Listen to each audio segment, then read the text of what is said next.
रामकृष्ण हरी सगळ्यांना. तर आमची गाडी निघाली आहे व्याडला, ते म्हणजे ओमच्या आजोबांचं गाव. आज एकादशी आहे ना, तर तिथे कीर्तन वगैरे असते. तर आम्ही गेलो होतो.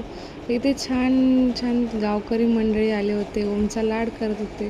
मग आम्ही मंदिरात गेलो. मंदिरात कीर्तन चालू होतं.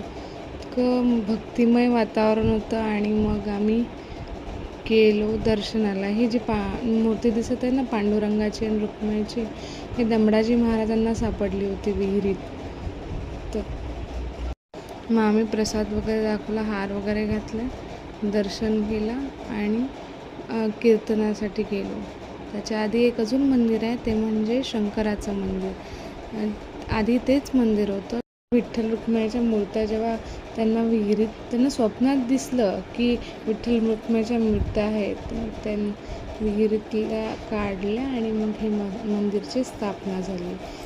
हे ते शंकराचं मंदिर आहे. आणि इथे नदी आहे आणि इथे एक छोटीशी विहीर आहे मंदिराच्या बाजूला.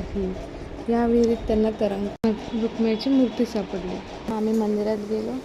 ते आम्ही सगळे दर्शन करताना तर बाबा सांगत होते की या छोट्याशा खिडकीत आम्ही लहानपणी लपायचो. त्यांचं गाव आहे ना, तर त्या गावातल्या गोष्टी आम्हाला सांगत होते. हा नंदी पण खूप जुना आहे. इथे हे ओमला खेळताना थोडा चिडचिड करत होता, म्हणून पण त्याला छान वाटत होतं आणि तो एन्जॉय करत होता. मंदिराच्या बाजूला नदी आहे, सुंदरशी अशी नदी आहे इकडे साईडला.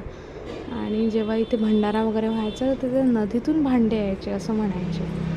मग इथे कीर्तनाची सुरुवात होती. तर महाराजांना हार घालताना माझे सासरे हार घालत आहे आणि मग इथून कीर्तन सुरू झालं. मग आम्ही छान असं कीर्तनात बसलो. ओम पण बसला. ओम बराच वेळ बसला, कीर्तन ऐकत होतं, त्याला मजा येत होती. टाळ मृदुंग वाजत होता. तो खूप कौतुकाने पाहत होता की हे कसं वाजत आहे, का वाजत आहे, हे किती छान पाहत आहे. त्याच्या बाबाच्या मांडीवर बसला होता आणि कीर्तन ऐकत होता. हे गावकडची मंडळी होते जे बसले होते कीर्तन ऐकायला. मग आम्ही पण त्यांच्यासोबत बसलो.